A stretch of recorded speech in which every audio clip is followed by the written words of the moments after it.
ইতিহাসে আপনি অনেক ভক্তের কথাই শুনেছেন, কিন্তু এক নারী ছিলেন যিনি মহাদেবের প্রেমে জীবন, সমাজ এমনকি নিজের আইডেন্টি পর্যন্ত ত্যাগ করেছিলেন। এমন ত্যাগ পৃথিবীর ইতিহাসে খুবই কম দেখা যায়। কিন্তু প্রশ্ন হলো, একজন নারী কেন রাজপ্রাসাদে দাঁড়িয়ে নিজের সবকিছু ছেড়ে দিলেন? এ কেমন প্রেম, কেমন ভক্তি, যা মানুষকে নগ্ন আত্মার মতো নির্মল করে দেয়? আজকের গল্প আক্কা মহাদেবীর।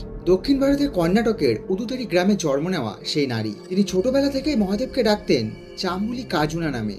আর অদ্ভুত বিষয় হলো, তার ভক্তি ছিল এমনই গভীর যে তিনি বলতেন, আমার এই জীবন একমাত্রই মহাদেবের জন্য। এরপর সময় পেরোলো এবং তার অসাধারণ সৌন্দর্যের কথা ছড়িয়ে পড়লো।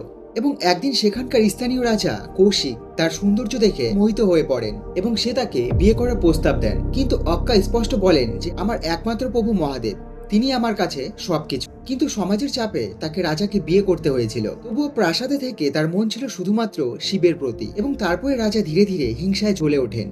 একদিন রাগ করে তাকে বলে, যদি তুমি আমার রানী হয়ে আমার সঙ্গে না থাকো তাহলে এখনই এই প্রাসাদ ছেড়ে দাও, এবং যে পোশাক পরে আছো সেটাও আমার দেওয়া, ওটাও খুলে তুমি এই প্রাসাদ ছেড়ে চলে যাও। সারা সভা স্তব্ধ হয়ে পড়লো, কিন্তু অক্কা মহাদেবী তিনি কোনো প্রতিবাদ করলেন না, কোনো ক্রোধ নয়, নিঃশব্দে নিজের পোশাক খুলে রাখলেন এবং দীর্ঘ চুলে নিজের শরীর ঢাকলেন, আর সেভাবেই বেরিয়ে গেলেন প্রাসাদ ছেড়ে। আর এমন দৃশ্য আমাদের ইতিহাসে আর দ্বিতীয়টি নেই। তারপর তিনি পৌঁছালেন কল্যাণের অনুভব মন্দিরে।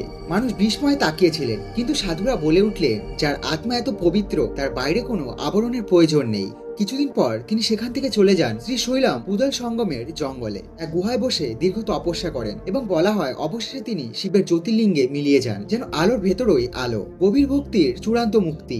আজও তার স্মৃতি তিন স্থানে জীবিত: উদুতারির জন্মভূমি, কাশীপুরার তপস্যা স্থল, আর শিবমোগার স্মৃতি মন্দির। আর লোকবিশ্বাস বলে অক্কার আত্মা সেখানে আজও অনুভূত হয়। অক্কা মহাদেবের গল্প শুধু ভক্তির গল্প নয়, এ হলো আত্মার সেই যাত্রা যেখানে মানুষ সম্পূর্ণভাবে ঈশ্বরকে সমর্পণ করে দেয়। যদি গল্পটা হৃদয় ছুঁয়ে যায় তাহলে একটি লাইক দিন আর শেয়ার করে দিন আপনার প্রিয়জনদের, যাতে তারাও জানতে পারে এই আক্কা দেবীর অসীম ত্যাগ। আর কমেন্টে অবশ্যই লিখে জানান আপনার অনুভূতি কেমন ছিল। আর অবশ্যই আমার সাথে থাকতে চ্যানেলটি ঝটফট সাবস্ক্রাইব করে নিন।